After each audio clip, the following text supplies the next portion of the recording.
এগুলো সুন্দর করে বেছে নেবো চিংড়ি মাছটা। নমস্কার বন্ধুরা, আমি সুমি। আপনারা দেখছেন সুমি রান্নাঘর। আজকে দেখুন এঁচোড় চিংড়ি রান্না করে দেখাবো। তার জন্য আমি এঁচোড়টা কেটে নিয়েছি সুন্দর করে, দুটো আলু দিয়েছি মিডিয়াম সাইজের, সেটাও কেটে নিয়েছি। তো চলুন এঁচোড়টাকে সিদ্ধ করতে বসিয়ে দিই। একটা প্রেসার কুকার নিয়ে নিলাম। এখন এঁচোড় আর আলুটা প্রেসার কুকারের মধ্যে দিয়ে দেবো। এঁচোড়টা দিয়ে দিয়ে দেবো নুন, সামান্য পরিমাণে নুন দিয়ে দেবো, একটু হলুদ দেবো, দিয়ে দেবো সামান্য জল। ঢাকাটা লাগিয়ে একটা সিটি মেরে নেবো, একটা সিটি দিয়ে নেবো, দিয়ে নামিয়ে নেবো। আমি গলা চিংড়ি কেটে নিয়েছি, গলা চিংড়িগুলো সুন্দর করে কেটে ধুয়ে নিয়েছি। আর লাগছে টমেটো কেটে নিয়েছি 3-4টে ছোট সাইজের। আর লাগছে রসুন বাটা। দেখুন আমি রসুন কিন্তু বেটে ফ্রিজে রেখে দিই। আদা জিরে বাটা, দেখুন আদা জিরে বাটা। দেখুন লাগছে লঙ্কা বাটা, শুকনো লঙ্কা বাটা।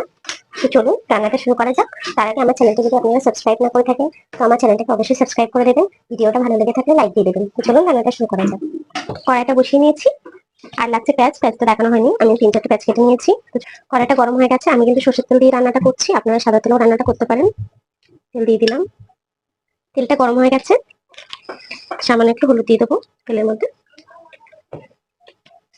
একটু নুন দেবো, মাছগুলো দিয়ে দেবো।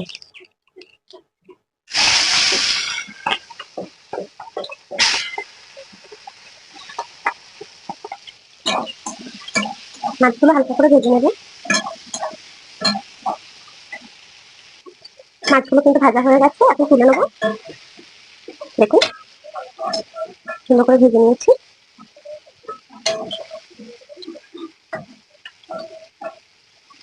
মাছ ভাজা তেলের মধ্যে দিয়ে দেবো 3টে দারচিনি, লবঙ্গ, এক টুকরো গরম মশলা,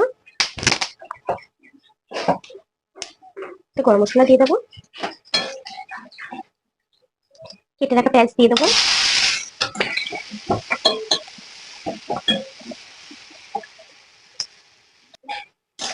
পেঁয়াজটা হালকা ভাজা হয়েছে, এখন দিয়ে দেবো হাফ চামচ, বড় চামচে হাফ চামচ রসুন বাটা, দিয়ে দেবো হাফ চামচ আদা বাটা ও 1 চামচ জিরে বাটা।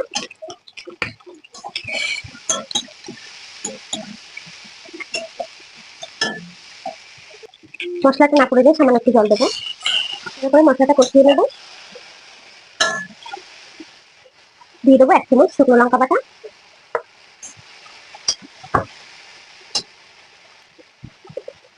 দিয়ে দেবো হলুদ গুঁড়ো 1.5 চামচ,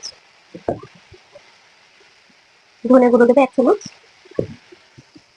আর স্বাদ মতো নুন দিয়ে দেবো। আমরা এঁচোড়ে সিদ্ধ সময় নুন দিয়েছিলাম, তার জন্য নুনটা নিজের আন্দাজ মতন দেবো। দিয়ে দেবো কেটে রাখা টমেটো।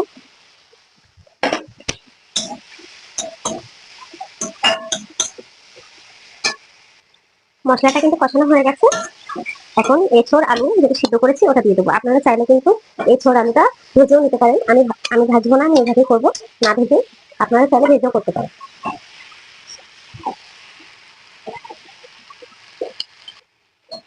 এঁচোড়টা কিন্তু কিছুক্ষণ কষানো হয়ে গেছে। এঁচোড় আলুটা এখন যেহেতু সিদ্ধ করা, বেশি কষানোর দরকার নেই, গলে যাবে। আমি এখন সেই সিদ্ধ করে রাখা সেই জল, গরম গরম জল দিয়ে দিলাম একটু। আমি আরো কিছু জল দিয়ে গরম করে নিয়েছিলাম, জলটা দিয়ে দিলাম।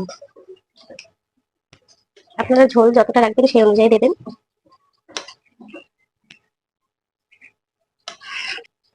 তরকারিটা ফুটে গেছে, এখন ভাজা মাছগুলো দিয়ে দেবেন।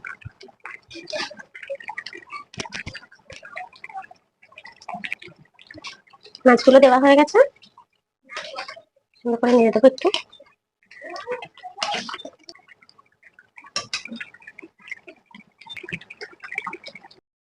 তরকারিটা কিন্তু প্রায় হয়ে এসেছে।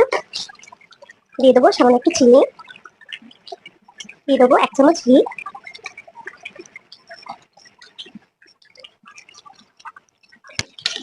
তরকারিটা কিন্তু হয়ে গেছে, এখন নামিয়ে দেবো।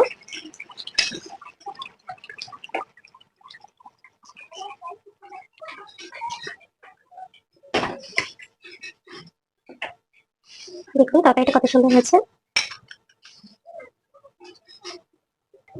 দেখুন বন্ধুরা, তরকারিটা কিন্তু হয়ে গেছে এঁচোড় চিংড়ি। আপনারা এই রেসিপিটা অবশ্যই ট্রাই করবেন, আর কেমন হয়েছে আমাকে জানাবেন কমেন্ট বক্সে। আমার ভিডিওটা যদি ভালো লেগে থাকে ভিডিওটা লাইক দিয়ে দেবেন। সবাইকে ধন্যবাদ।